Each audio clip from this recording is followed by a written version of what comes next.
Welcome to our community. Susie Thomas visiting with Sherry Smith from the Stark County Health Department. And you know why, because it is that time of year. Good morning. Good morning. And Sherry, okay, first of all, I've had it, you've had it. Tell me, what's going around this winter? Just a number of viruses going around mostly. Some upper respiratory infections and a lot of viruses, just like any cold weather time. Starting with autumn, going in through the spring, you want to make sure that you wipe away any germs before you settle into any place, on a train, a plane, even in the mall with the escalators and everything like that.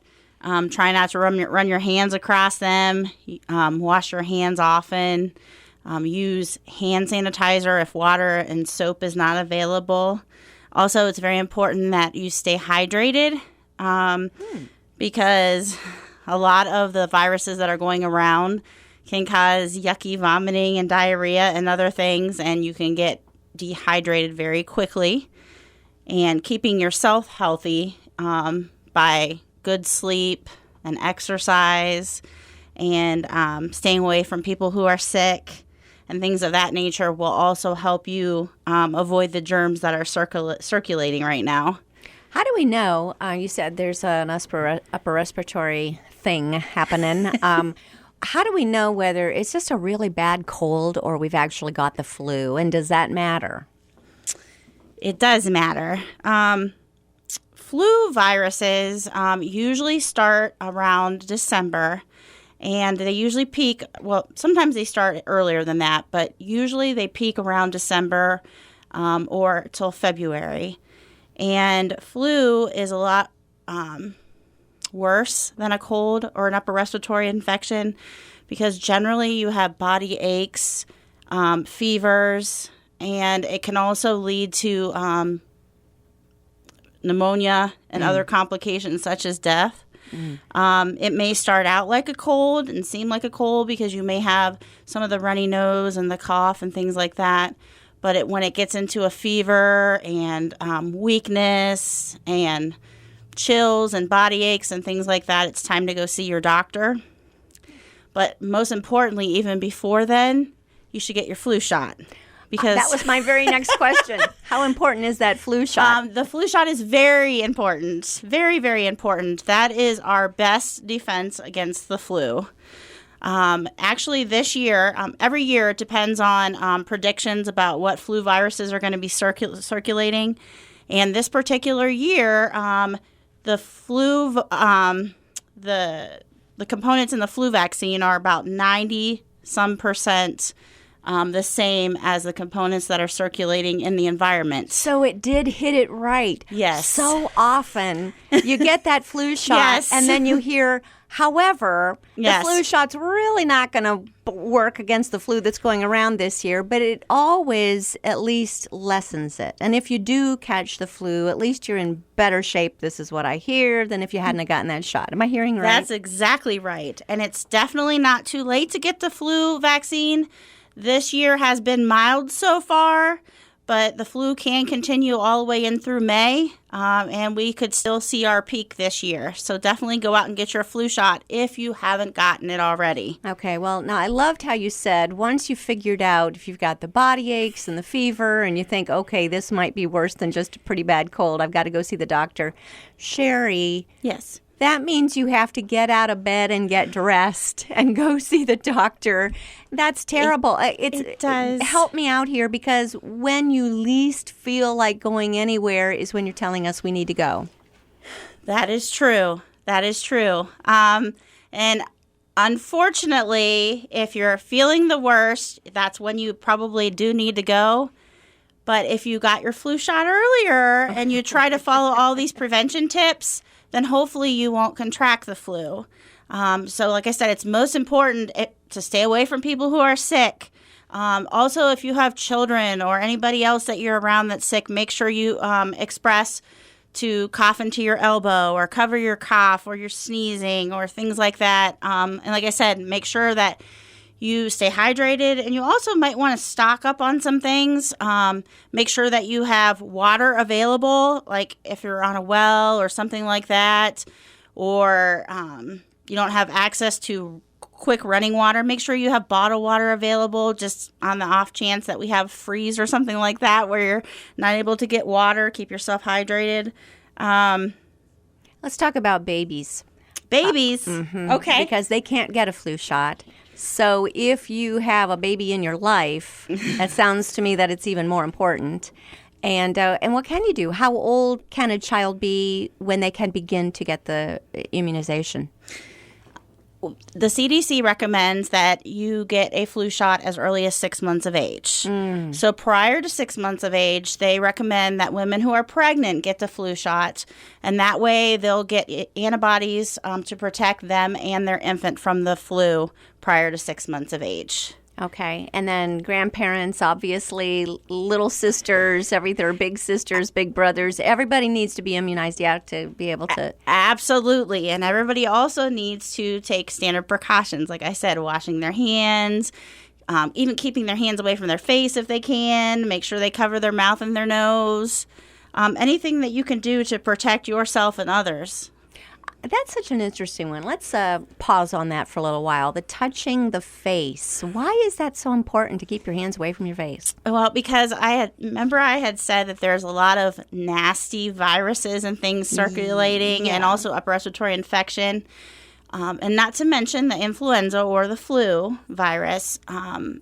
Those are contracted through the nose and the mouth. So if you have yucky germs and viruses on your hands and whatnot, and you touch your face, it's an easier route for it to get into your system and for you to get sick. It's easy to forget that our skin is a big organ. Our skin is the second best barrier, in my opinion, to prevent the flu. The first, obviously, being the flu vaccine, because it has saved so many lives and it is so effective. But your skin is a huge barrier, yes. Have we passed that era where, well, you said one of the end things that can happen with flu is still death. Are we still at that point? Is it still considered a fatal disease? Yes, very much so. Flu kills many, many people every year, and it puts many, many more in the hospital. So that's why it's such a big initiative from the CDC. I don't have the stats in front of me here to ramble off on how many, but it is one of the deadliest diseases in America. Also in the world. We just kind of roll our eyes and think, oh, cold and flu. Yeah. But if it's truly the flu, we're really talking about something serious, more serious for certain segments of the population than others who should be really careful. Absolutely. Definitely your younger children, your infants, who are relying on their mothers to get vaccinated while they're pregnant, and also your older adults whose immune system may have waned due to other chronic illnesses and whatnot. You say older adult. Give me an age, because there's a lot of older adults who don't think of themselves as older adults. Yeah, I consider myself an older adult too, but what we're really thinking about is age 65 and older. Okay. And actually there's a flu vaccine that's been out for several years now. It's a high-dose flu vaccine. So it has more strength to it to provide more immunity and more protection for those older adults over age 65 from the flu virus. Okay. Hand sanitizer versus washing. Now I'm hearing things that hand sanitizer is not good for us, so help me out here. Okay. Well, my suggestion is anytime you can wash your hands with soap and water, you need to do that. And you also need to keep your hands hydrated as well, with some lotions, because like we said a few minutes ago, your skin is one of your biggest barriers. So you want to make sure that you protect your skin from breakdown. And also with the cold weather, you want to make sure that you wear layers of clothing and you protect your skin, especially when you're outside, from getting frostbite and things like that, where it breaks down your skin even further or causes open sores or anything on your hands, which can further cause you to become sick. So chapped lips, chapped hands can make us sick? Sure. Oh, Sherry, this is all bad news. Okay. But we have to prevent the chapped lips and the chapped hands. That's it. Okay. Yes. Do you have certain products? Let's go ahead and say some that you recommend more than others, or is everything okay? I don't really have certain products that I would recommend over others. I would just stick with products that are licensed by the FDA, the Food and Drug Administration, and also products that are listed on the Centers for Disease Control and Prevention website. And along with those products for your lips and your hands and things, also when you're sanitizing, you're using bleach wipes or whatnot to clean your surface areas from all those germs. You think about the remote controls and your phones and things of that nature that everybody's touching, especially with the holidays. If you're traveling and whatnot, the doorknobs.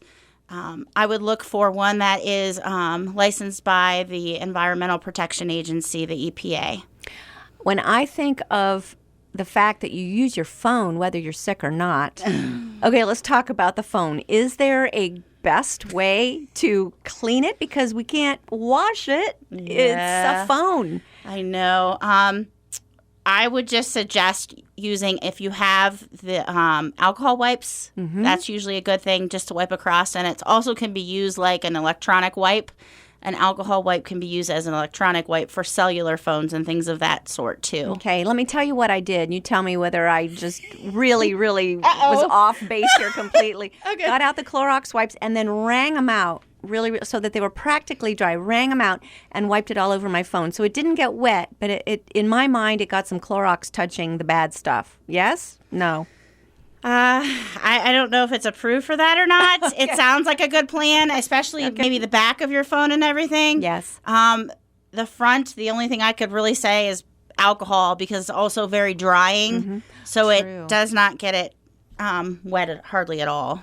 Okay. That's good stuff. Because really, when you think of, is there anything more disgusting, honestly, than... That's exactly right. Yes. And you think of little children borrowing the phone and, yes, hacking and coughing into it. Putting it in their mouth and everything else that they do with that phone. Oh, man. We have to think of everything, don't we? Yes, we do. You said drink lots of water. How about Gatorade? Do you want the electrolytes? Do you want some of those things in that, or is that not that important? I would say that if you are able to get some Gatorade or Powerade or anything like that that has electrolytes in it to have on hand in case your child or your loved one or yourself gets sick and you do have the vomiting or diarrhea or anything else, that's good to rehydrate, definitely. I wouldn't say to drink it on a regular basis. I'm not big on the sport drinks or anything like that.